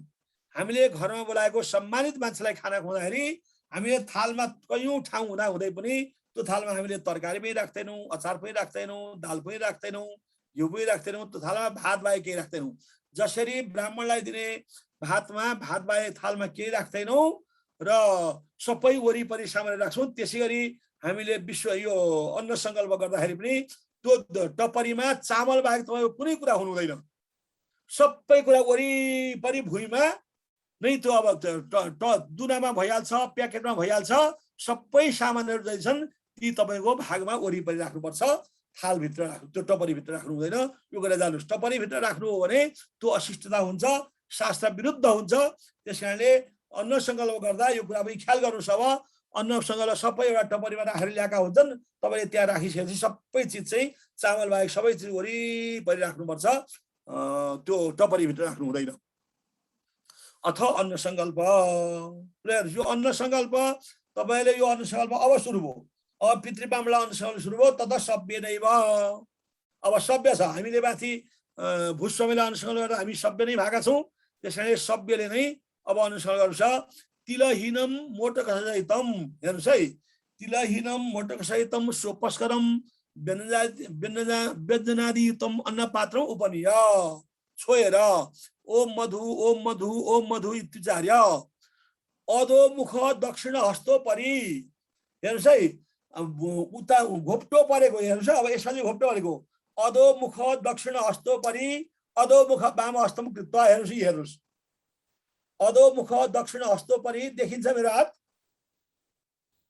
अधोमुख दक्षिण हस्तो परि अधोमुख वाम हस्तम कृत्वा। स्वस्तिकाकार हस्ता भनेको यस्तो, स्वस्तिकाकार हस्ता भनेको हात यस्तो हो। एक हातमाथि अर्को हात खप्टिनु र स्वस्तिक बनाउनु। अन्नपात्र मालभ्य भनेको अन्नपात्र छोएर। अब छोएर के भन्ने थाल्यो त भने ओम पृथ्वीदे पात्रम दौर विधानम ब्राह्मणस्य मुखे अमृते अमृतम जुहोमि। माथि सार्नुहोस्, पात्र सार्नुहोस् त शिशिरजी। ओम पृथ्वीदे पात्रम हो पृथ्वीदे पात्रमलाई अलिकति पृथ्वी देउरे ब्राह्मण यहाँ हेर्नु पर्ने भयो। मण्डलकरणम अपसभ्येन सभ्येन ओ अन्नसङ्कल्प ल। ओम पृथ्वीदे पात्रम दौर विधानम ब्राह्मणस्य मुखे अमृते अमृतम जुहोमि स्वाहा इति पठित्वा ओम इदं विष्णुविन चक्रमे त्रेदा निददे पदम समूढमस्पागुं सूर्य स्वाहा। सूर्य हेर्नुहोस् त, सूर्य सूर्यन्तम इति वचना। सूर्य स्वाहा भन्न पाइएन, किनभने यो पितृकर्म भएको हुनाले समूढमस्पागुं सूर्य स्वाहा भन्ने मन्त्र छ। पितृ ब्राह्मणलाई अनुसङ्कल्प गर्दा सूर्य स्वाहा भन्न पाइने हुनाले सूर्यन्तम इति वचना। सूर्यन्त सूर्यसम्म मात्रै भना भन्यो। ओम विश्व कव्यविदम रक्षमदीयम च पठित्वा विप्र दक्षिणाङ्गुष्टम गृहीत्वा। विप्रको दाहिने औलो समातेर इदम अन्नम इत्यन्ने अन्नमा देखाउनुहोस्। ओम इमा आप इति जले इदम आज्यमिति घृते इदम हवि इति पुनरन्ने एतानि उपकरणानि इति क्रमेण अन्न जल घृतादि विप्र दक्षिणाङ्गुष्टम निवेश्य। अन्न जल घृतमा चाहिँ अब निवेशले विप्रको दक्षिणाङ्गुष्टमा राख्नु के मनले सङ्कल्प गरेर राखिदिएर ओम अपहता असुरा रक्षा गुंसी बेरिसदा इति पठित्वा वामावर्तेन श्राद्ध देशे पितृ ब्राह्मण सहितम अन्न पात्रम परित न तो अन्य पात्रै भएर छैन ब्राकेट हेर्नुहोस् हामीले ओम अवहता असुरा रक्षंसु बेल सदा भन्ने मन्त्र पढ्दै दक्ष बामा व्रत गरेर बायाँपट्टिबाट दायाँपट्टिबाट बायाँ ल्याउँदै साधरेसे पितृ ब्राह्मण सहितम अन्न पात्रम परित त्यो अन्न पात्रदेखि पितृ ब्राह्मणको टोपरालाई समेत तिलान बिक्रिय भित्र त अन्न पात्रमा नपर्ने गरी वरिपरि तिल छर्किनु पर्यो बिक्रिय मोटाका दिन आदाय वाम हस्ताङ्गुष्टाङ्गुलिबी बायाँ हातको अंगुष्ठ औंलाले क्रमेण वाम अष्टाङ्गुली भनेको के छ भने हामीले जल चाहिँ यो बुढी औँलाले सुहाउनु पर्छ अनि क्रमैले अन्न अप स्पृष्ट्वा भनेको के भने अरु चाडा औँलाले चाहिँ चाडा औँलाले बुढी औँलाले जल सुने चाडा औँलाले टपरीमा सुने है यो कुरा प्र्याक्टिकली तपाईले गरिराख्नु भएको छ बुझ्नुहुन्छ होला ओम अद्य अमुक स्वगोत्राय अस्मत् पित्रे अमुक सर्वणे वैष्णुपाय अद्य कर्तव्य सामश्री साधे इदम अन्नम सजलम सोपसरम परिविष्टम परिभेक्षमाणम च अक्षय तृप्तिये तोस्ते सदा नमः भनेर ओम अन्नसंग स्थिति मोटगादिकम जलम च अन्न पात्र दक्षिण भागे उत्तान कर्ण भूमौ उस्तिजे। अब यहाँ एउटा नयाँ कुरा छ यो पुरानो पद्धतिमा अन्नपात्र दक्षिण भागे भन्ने शब्द भनेको छैन अन्नपात्र दक्षिण भागे उत्तान कर्ण भूमौ उस्तिजे भूमौ एव उस्तिजे हाम्रो अब अरु सबै काम चाहिँ बाम भागमा थियो यो अन्न संकल्पको जल जुन छ त्यो चाहिँ दक्षिण भागमा पछि विश्वदेवमा पार्वण साधमा विश्वदेवमा बाम भागमा भन्छ अब यहाँ दक्षिण भाग भनेको छ यो कुरा कुनै पनि साधा किताबमा तपाईहरुले लेख्या छैन यो पनि नयाँ कुरा अन्डरलाइन गर्नु होला पुनर्मोटक सहितम करपात्रको मादाय करपात्रको मादाय यम भूर गया अयम भोक्ता गदाधर यो भूमि चाहिँ गया हो यो अयम भोक्ता गदाधर इदम अन्नम ब्रह्म यो अन्न चाहिँ ब्रह्म हो इदम राजत पत्रम अक्षय बटक छाय विधि पठित्वा मोटक तिरोधकम अन्न पात्र दक्षिण भागे उत्तान कर्ण भूमौ एव उस्त्रिजेत यो चाहिँ धर्म सिन्धुको 348 पेजमा छ यो कुरा पनि हाम्रा पुराना श्राद्ध पद्धतिमा छैन जो हुनु पर्ने हो। अब यहाँ अन्न पात्र दक्षिण भागे किन भयो त सम्पूर्ण कुरा पितृ ब्राह्मणलाई गर्दाखेरि र पितृलाई एक उद्देश्य श्राद्ध भने सबै कुरा बाम भागमा हुने यो अन्न संकल्पको उदक दान चाहिँ किन चाहिँ दक्षिण भागमा भयो भनेदेखि हेर्नुस् त वैश्वदेवस्य वामे तु पितृपात्रस्य दक्षिणे संकल्पोदक दानम स्याद नित्यम साध्य यथाविधि सिद्धान्त हेर्नुस् यो सिद्धान्त कहाँको भन्ने कुराका लागि तपाईले भाग एकै पढ्नु होला मैले यहाँ श्लोकमा नै लेखिदिएको छु वैश्वदेवका चाहिँ बाम भागमा पितृपात्रको चाहिँ दक्षिण भागमा अन्न संकल्पको दान चाहिँ दिनुपर्छ भन्यो त्यसैले वचन बलात् वचनको स्मृति वचनलाई पालन गर्नु हाम्रो कर्तव्य हो त्यसैले यहाँ पितृ ब्राह्मणमा सम्पूर्ण कुराहरू बाम भागमा गरिए तापनि अन्न संकल्पको उदक दान चाहिँ दक्षिण भागमा उत्तान गरेर भूमौ उस्त्रिजेत यो कुरा बुझ्नु होला यो दक्षिण यो नयाँ कुरा छ यो श्राद्धको किताबमा तपाईहरु आफ्नो किताबमा अन्डरलाइन गर्नुहोस् र तपाईले जति पनि परिआएको समस्या मान्छेलाई तपाईले कुनै प्रश्न गर्छन् भने ती प्रश्नको उत्तर यही छ किन यो दक्षिण भागमा अन्न संकल्पको दान चाहिँ किन दक्षिण भागमा पितृलाई सारा कुरा बाम भागमा भनेर कसैले सोधे भने यही श्लोक देखाइदिनुस् तपाईहरुले वैश्वदेवस्य वामे तु पितृपात्रस्य दक्षिणे संकल्पोदक दानम स्यात् नित्यम साध्य यथाविधि यस्तो प्रमाण वचन भएको हुनाले अन्न संकल्पको दान चाहिँ दक्षिण भागमा दिनुपर्छ भन्नुपर्छ र यो भन्दाखेरि तपाईले के भनेदेखि यो यहाँ चाहिँ मैले स्रोत दिएको छैन स्रोत दिनलाई चाहिँ तपाईलाई चाहियो भने भाग 1 मा हेर्नुस् वैश्वदेवस्य अल्फाबेटिक अर्डरमा छ त्यो हेरेपछि तपाईले थाहा पाइहाल्छ कहाँको श्लोक हो भन्ने कुरा गृहसूत्रको श्लोक हो यो गृहसूत्रका टीकालाई मैले सबभन्दा बढी आधिकारिक मानेको छु त्यसपछि हेमाडलाई त्यसपछि वीरमित्रोदलाई त्यसपछि मात्रै निर्णय सिन्धु र धर्मसिन्धुलाई निर्णय सिन्धु र धर्मसिन्धु दक्षिणका पनि हुन् भन्ने धेरै मान्छेको चार छ त्यसैले निर्णय सिन्धु र धर्मसिन्धुका वचनलाई मैले कम महत्त्व दिएको छु मुख्य महत्त्व दिएको मैले गृहसूत्रको टीकालाई अनि हेमाडलाई र वीरमित्रोदलाई यी कुराहरूले चाहिँ श्राद्ध लेख्ने मान्छेले अहिलेसम्म श्राद्ध लेख्ने मान्छेले म चुनौती साथ भन्छु तपाईहरुलाई अहिलेसम्म श्राद्ध लेख्ने मान्छेहरूले गृहसूत्रको टीकाको सिद्धान्तलाई कुनै किसिमको नहेरिकन श्राद्ध लेखेका छन् यो ग्यारेन्टी छ त्यसकारणले श्राद्धमा त्रुटि भएका छन् र ती त्रुटिलाई मैले सम्पूर्ण रूपमा सच्याएँ भन्ने होइन मैले सच्याउने बाटामा पाइलो चालेको छु त्यसकारण तपाईहरुले मलाई साथ दिनुहोस्, यो पाइलो चालेको कुरालाई चाहिँ तपाईले मनन गर्नुहोस्, तपाईहरु अगाडि बढ्नुहोस्। ततो पशव्येन ओम भवान प्राशयतु इति विप्र दक्षिणा गरे अपोसानम जलम दद्यात्। अब यहाँ पनि दक्षिणा गरेर दिनुहोस् तपाई जल, किनभने वाम भागे जलदान सिरात, उनीहरुलाई अपोसान गरेर जल चाहिँ तपाईले चाहिँ दाहिने हातमै दिनुपर्छ। किन दाहिने हातमा दिनुपर्छ भनेदेखि अब चाहिँ वाम भागमा खाने जल निमित्त अप्सानी हाले जल खाने जल चाहिँ दिनु हुँदैन। त्यसकारणले वाम भागे जलदान निषेध, वाम भागे जलम चाहिँ 16 12 सम्म भए भरिया छ। त्यो सात सिद्धान्त हेर्नु होला, तपाईले थाहा पाइहाल्नुहुन्छ किन वाम भाग गर्न दिएको भन्ने कुरा थाहा पाइहाल्छ। तत सभ्येन बद्धाञ्जलि रिदम पठेत। अब सभ्यले तपाईहरु बद्धाञ्जलि भएर यो कुरा पढ्नुहोस्। के पढ्नुहोस् भनेदेखि अब तपाईले अर्घन समर्पण गरिसक्नुभयो। ओम अन्नहीनम क्रियाहीनम विधिहीनम च यद् भवेत् तत्सर्वम मच्छिद्रमस्तु भास्करस्य प्रसादतः। भास्करस्य प्रसाद भनेको हाम्रो देवतामा, श्राद्धको देवतामा विष्णु सबभन्दा ठुला हुन्, त्यसपछि शिव सूर्य नै हुन्, किनभने सूर्य नै षड ऋतुका सञ्चालक हुन्। षड ऋतु रूपी पितृ छन्। षड ऋतु रूपी पितृ भएको हुनाले षड ऋतुका सञ्चालक सूर्य हुन्। सूर्यले गर्दाखेरि नै षड ऋतु चल्ने भएको हुनाले भास्करको ठुलो महत्त्व छ अथवा सूर्यको ठुलो महत्त्व छ। सूर्यलाई अर्घ दिनुपर्ने कारण पनि त्यही हो। ओम नमस्तुभ्यं विरूपाक्ष नमस्ते नेकचक्षुषे नमः पिनाकहस्ताय वज्रहस्ताय वै नमः इति ततो यथा सुखम जुखस्व इति वचनान्तरम ब्राह्मणो मौनी भुञ्जित। अब ब्राह्मणहरू मौन भएर खान्छन्। संज्ञया च भक्षम प्रार्थयेत। हामीले संकेत ल्याउने, हे पितृदेव, हे पितृ ब्राह्मण तपाई खानुहोस्। अब यो चाहिँ पितृ ब्राह्मणलाई खुवाएको हो। हेर्नुहोस्, पितृलाई होइन, फेरि यो कुरा बुझ्नुहोस्। अन्न संकल्प भनेको पितृ ब्राह्मण जसले हाम्रो पितृको लागि अन्न बोकेर पिण्ड बोकेर जान्छन्, ती पितृ ब्राह्मणलाई दिएको हो। त्यसकारणले पितृ ब्राह्मणलाई खुवाएको हो। यत्र यत्र यत्र छोपलभ्यते तत्तत् प्रयच्छन् मन्दम मन्दम भोजय। तपाईले जे जे पाउनु भएको छ ती सबै चिज दिएर मन्द मन्द गरेर भोजन गराउनुहोस्।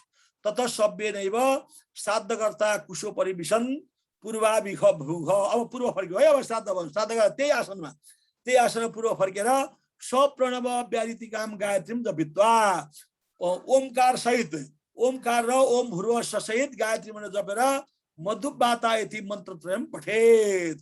मधुबाता रिता हेते मधुक्षरन्ति सिन्धव माध्वीर्न सन्तो खरे ओम मधुनक्तमुतो शशो मधुमुतो शशो मधुवत् पार्थिव गुंग्रजः मधुदेवरस्तन पिता ओम मधुमानो वनस्पतिर मधुरमा अस्तु सूर्य माधुर्य गावो भवन्तुरः ओम मधु ओम मधु ओम मधु। अब हेर्नुहोस्, यो श्राद्धमा मैले अन्न सङ्कल्पमा मधु चढाएको छैन। सम्पूर्ण मान्छेले मधु मह चढाउँछन्, तर मधु निषेध गरेछ कलियुगमा। त्यो धेरै मान्छेलाई थाहा भएन। अक्षता गोपशुश्चैव श्राद्धे मांसम तथा मधु देवराज शुद्धोत्पत्ति कलौ पञ्चविवर्धयेत्। मह चढाउन निषेध छ। यो कुरा तपाईहरु 99% ले मह चढाउँछन्। तर हेमादीले के भन्छ भने मधु मधु इति वैश्राद्धे त्रिसमुच्चरितम वच मधु नाम नस्ते भनेको छ। मधु मधु मधु मधु नामले नै पितृहरू श्राद्धमा यो मधुबाता 3टा मन्त्र र मधु मधु मधु 3 चोटि पढेपछि मधु चढाएसर पितृ सन्तुष्ट हुन्छन्। मह चढाउनु पर्दैन। मधुदानम कलियुग अतिरिक्त विषयम भनेको छ। हेर्नुहोस्, मधुदान गर्ने चाहिँ कलियुगदेखि बाहेक अरू मात्रै भनिएको छ। त्यसैले मह चढाउनु हुँदैन। मेरो किताबमा मह निषेध गरेको छु। त्यसैले यहाँ मधुबाता भन्ने 3टा मन्त्र पढेर ओम मधु ओम मधु ओम मधु भन्नुहोस्। पितृहरू मधु खाएसर सन्तुष्ट हुन्छन्। त्यसो सट्टाबाट सक्खर, तपाईहरुले हामीले जुन शर्करा भन्छौँ नि, शर्करा भनेको चिनी चढाउँछौँ। शर्करा भनेको चिनी होइन, शर्करा भनेको सक्खर हो। चिनी अशुद्ध हो। तपाईले सक्नुहुन्छ भने भरसक सक्खर चढाउनुहोस्। नभए पनि पिण्डमा चाहिँ सक्खर राखेर चिनी राखेर होइन, सक्खर राखेर पिण्डबाट हल्लाउनु होला। पिण्ड पकाउँदाखेरि सक्खर राखेर पिण्ड बनाउनुहोस्। सक्खर पितृको लागि अत्यन्त उत्तम मानिएको छ र त्यो सक्खर चाहिँ मधुको काम त्यसैले गर्छ, महको काम त्यसैले गर्छ। त्यसैले सक्खर अनिवार्य गराउनु होला, मह नगराउनु होला। तथो यथाशक्ति पितृसूक्तम रामगीता गीता पुराण आदिकम छ पठेत।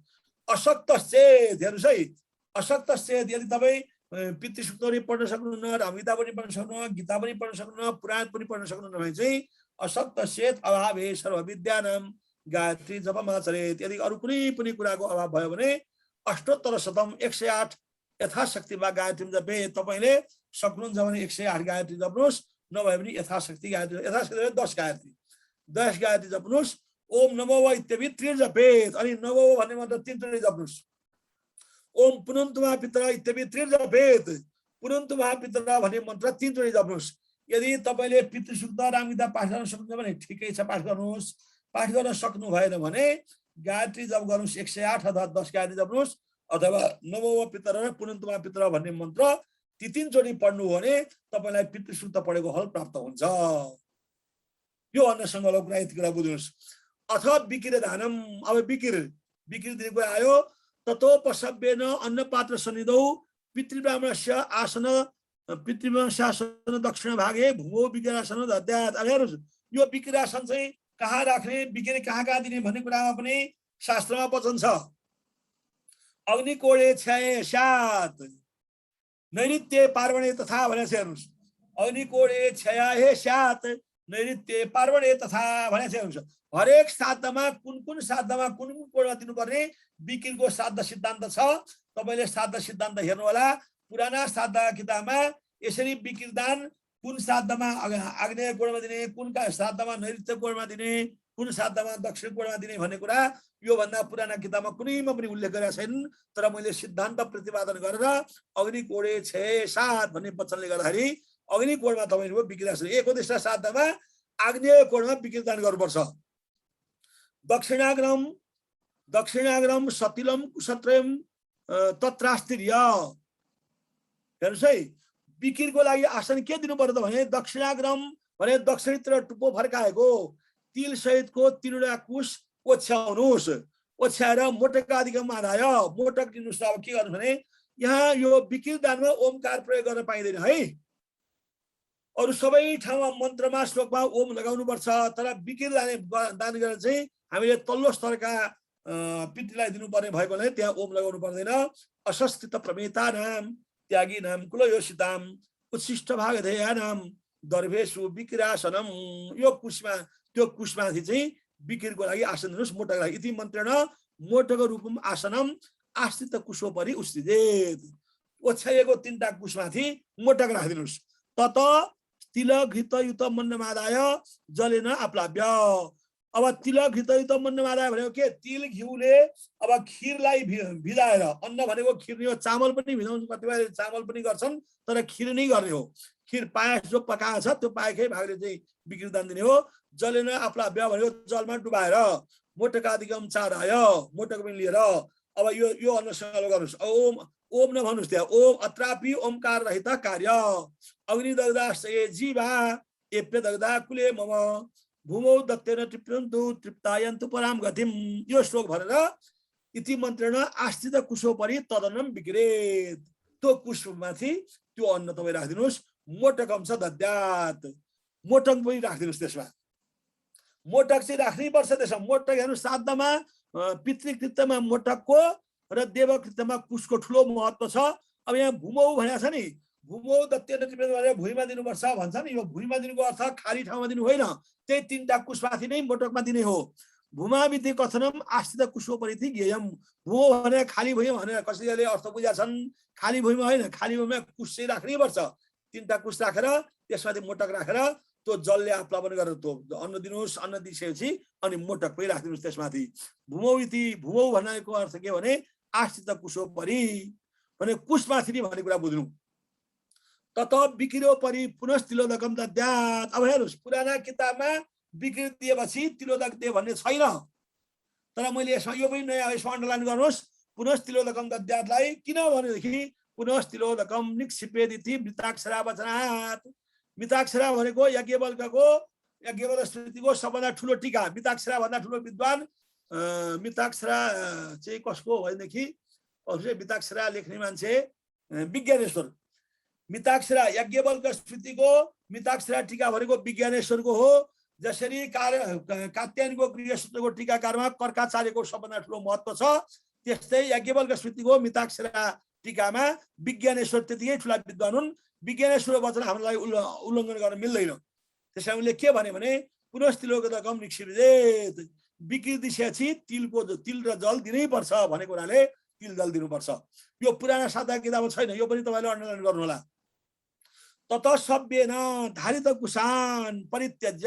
धारित कुशान के भने हामीले औँलामा पवित्र लगाएको हुन्छ त्यो पवित्र राख्नु पर्यो। अब हस्तो पादो प्रक्षाल्य हो। अब यो हस्तो पादो प्रक्षाल्यमा सबभन्दा पहिले दुईटा गोडा धुनु पर्यो, त्यसपछि हात पखाल्नु पर्यो।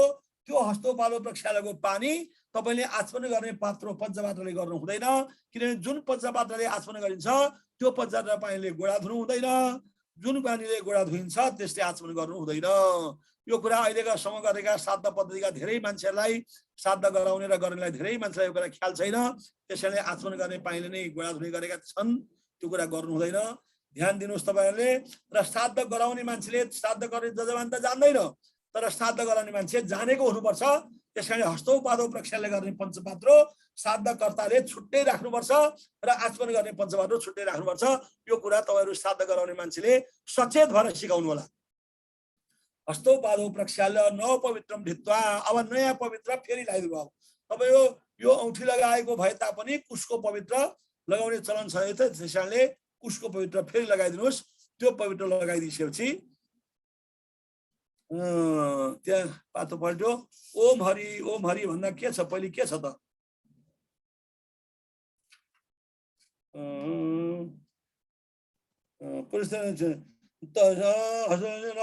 विराचम्य हरिमुस्मरेत हो। विराचम्य हरिमुस्मरेत छ हो।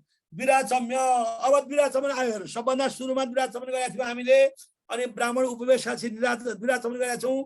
अब यहाँ आएर ब्राह्मणहरूलाई खुवाइसकेपछि विकृदान गरिसकेपछि हामीले विराचमन गर्नु पर्यो। विराचम्य हरिमुस्मरेत। ओम हरि तीनचोटि हरिलाई सम्झनु पर्यो। ततो ब्राह्मणम तृप्तम ज्ञात्वा। अब ब्राह्मणलाई तृप्त जानिसकेपछि अपसव्येन, ततो ब्राह्मणम तृप्तम ज्ञात्वा अपसव्येन। किन ओम हरि भनेर हामीले सभ्य भएको छ नि। ओम जलगण्डुसम इदम ते इति विप्र दक्षिण गरे प्रत्यपोषणम दद्यात्। अब छुटाउने पानी। अब ब्राह्मणको दाहिने हातमा छुटाउने पानी दिनु पर्यो, किनभने बाबा भगे जयदान निषेधात्। अब ब्राह्मणलाई छुटाउनु पर्यो। अब ब्राह्मणलाई छुटाइसकेपछि के भयो भने ब्राह्मण आएर कुनै एउटा आसनमा खाना खाएका ब्राह्मण अत्यन्त टन्न खाएर अत्यन्त मस्तीले आराम गर्न चाहन्छन्। ती ब्राह्मण आराम गर्न चाहने हुनाले अत्र वाग विसर्ग सर्वेषाम, यो वाक्यको अर्थ बुझ्नुहोस्। अब त्यो श्राद्धकर्ता जजमान पनि ब्राह्मण पनि कोही पनि मान्छे नबोलिकन बस्नु पर्यो 10 मिनट कमसे कम।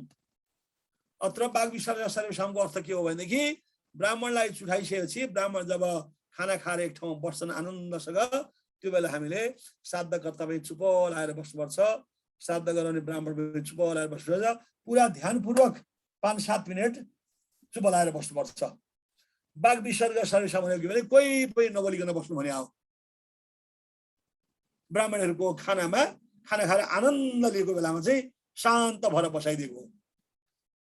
तत सभ्येन सप्रणव व्यारितिकाम गायत्रीम जपित्वा त्रिव जपित्वा मधुपातायति मन्त्रत्रयम पठेत। अब फेरि गायत्री मन्त्र पढेर त्यसपछि मधुपातना गरेका यी 3टा मन्त्र पढ्ने अनि ओम मधु ओम मधु ओम मधु भन्ने। ततोपसभ्येन अञ्जलि मध्वा ब्राह्मणम पृच्छेत। अब त्यति बसी चुप लाएर बसेपछि अब ब्राह्मणलाई सोध्नु पर्यो। ओम स्वदितम, ब्राह्मणदेव खानुभयो भनेर सोधेको क्या। अनि ओम सुस्वदितम, मैले बडा मजासित खाएँ इति ब्राह्मण उपदेत। तत कर्ता पृच्छेत ओम तृप्तास्थ, के तपाईँ तृप्त हुनुभयो त भनेर सोध्यो। ओम तृप्तास्म, म अत्यन्त टन्न अघाउन्जेल खाएँ। ओम तृप्तास्म भनेको के, मैले अत्यन्त अघाएर स्वादिष्ट किसिमले खाएँ, टन्न अघाएर खाएँ भनेको। पुनः कर्ता पृच्छेत ओम शेषमन्नम अस्ति शेषमन्नम अपि अस्ति इति प्रश्न। ओम इष्टै सभुजिताम इति ब्राह्मण उपदेत। अब के भनेको छ भने हेमाद्रेणा कर्कमते पिण्डार्थम उपदिताम इति वचनात् पायसम पिण्डेपि सम्मिलेत। अब यहाँ एउटा कुरा तपाईले जान्नु, यो नयाँ कुरा हो।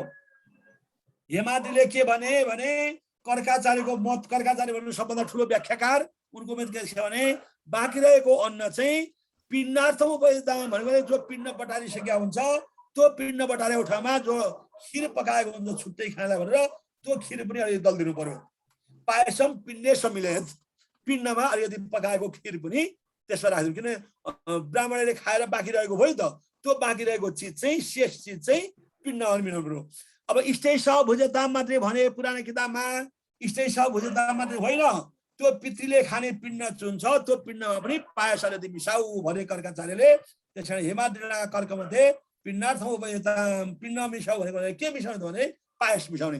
जो खिर पकाएको छ छुट्टै भाँडामा, पिण्ड पकाउनलाई बनाएको छुट्टै भयो, सारो सारो पारेर। पायसमा खानालाई भनेर जुन खिर पकाएको हुन्छ, जुन खिर चाहिँ हामीले पितृ ब्राह्मणको पनि सिधामा राखेका हुन्छौँ, त्यो सिधामा राखेर उनीहरूले खाइसकेपछि अब पिण्डमा राखेर मात्रै अनि हामीले खानुपर्छ। त्यसैले पायसम पिण्डे समिलयेत, यो कुरा ध्यान दिनु होला है। यो कुरा पनि नयाँ हो, पुरानो शास्त्र पद्धतिमा छैन। अब तपाईलाई बिल्कुल नयाँ कुरा अब गर्दैछु यहाँ म। अब हेर्नुहोस् यो ब्राइकेटको वचन हेर्नुहोस् त। अश्विन देवावसरे सर्वान्वित पायसात् पिण्डम निर्माय साध कर्तु पत्नी स्नायात अशक्ता चेत गंगाजलाभिषेचनम कुर्यात एतदेव तस्या साद्धांग स्नानम। ल यो वाक्य तपाईहरु ध्यान दिएर पढ्नुहोस्। यो अहिलेसम्म कसैले गराएको छैनन्, मैले यो साधनामा गराएको छु। मैले मेरो घरमा प्रयोग गरेको छु। मैले मेरो घरमा, मेरो दाजुको घरमा र यहाँ छिमेकमा प्रहलाद पोखरेल भन्ने एकजना भूतपूर्व सिडिओ हुनुहुन्छ, अहिलेको साझा प्रकाशनको जीएम हुनुहुन्छ, उहाँको घरमा यो वचन पालन गरेको छ। र यो मेरो श्राद्ध गराउने मान्छेहरूले, धेरै मान्छेहरूले मेरो किताबबाट जतिले श्राद्ध गरेका छन् त्यसले यो पालन गरेका छन्। श्राद्धकर्ताले जसरी बिहान नित्य स्नान गरिसकेपछि श्राद्धका स्नान गरेर मात्रै श्राद्धको क्षेत्रमा बस्छ, त्यसै गरी श्राद्धकर्ताकी पत्नीले बिहान नित्य स्नान गरेर श्राद्धको काम सबै ठिक पारेपछि, श्राद्ध काम सबै गरेपछि, पिण्ड बनाइसकेपछि, पिण्ड बटारिसकेपछि अब उसले स्नान गर्नुपर्छ। अब वैशाख जेठको समय छ, असारको समय छ, भदौको समय सोह्र श्राद्ध छ। त्यस बेलामा त मान्छेलाई जाडो हुँदैन, त्यसकारण नुहाउन सक्छन्। तर कतिपय स्वास्थ्य मान्छेलाई नुहाउन गाह्रो हुन्छ, अल्छी मान्लान्। पुष्पको टाइम छ भने चाहिँ तपाईले गंगाजल नै अभिषेक गरिदिनुहोस्।